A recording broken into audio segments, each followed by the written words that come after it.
அனைவருக்கும் வணக்கம். நான் சஜினிஷா பிரியன் பேசுகிறேன். சுருக்கமாக ஆன்மீகம்னா என்ன?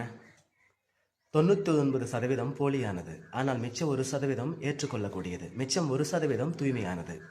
மிச்சம் 1% பரிபூரணமானது. மிச்சம் 1% எப்போதும் உண்மையானது. 99% போலியானது, ஆனால் அந்த போலியை சுற்றி தான் உண்மை அமைந்திருக்கின்றது. அந்த போலியை சுற்றி தான் உண்மை வரவு வைக்கப்படுகின்றது. அந்த போலியை சுற்றி தான் உண்மை பாதுகாக்கப்படுகிறது. அந்த போலியை சுற்றி தான் எத்தனை கோடி மக்கள் பயணிக்கிறார்கள், பயணப்படுகின்றார்கள். 99% ஆன்மீகத்தில் போலித்தனங்கள் தான் நிறைந்துள்ளன. இந்த மாதிரி திலகமிட்டுக் கொள்வது, இந்த மாதிரி ருத்ராஜம் அணிந்து கொள்வது, இதெல்லாம் போலியானது. ஆனால் இதற்கு பின்புறம் ஒரு பெரிய ஒரு மரியாதை இருக்கின்றது, ஒரு பெரிய ஒரு சரித்திரபூர்வமான ஒரு உண்மை இருக்கின்றது. ஆனால் அதை எடுத்து சொல்லக்கூடிய ஆட்கள் இப்போது வெகு குறைவு.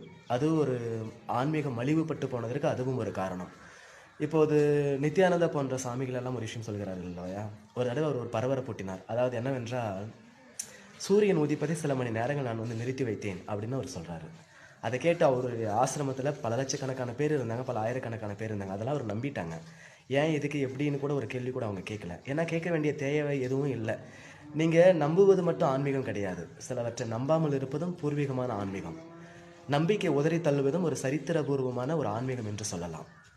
எல்லா நம்பிக்கையும் பற்றி கொண்டிருப்பதில் ஆன்மீகம். எல்லா நம்பிக்கைகளும் உதறி விட்டு நம்பிக்கையின்றி பயணிப்பதும்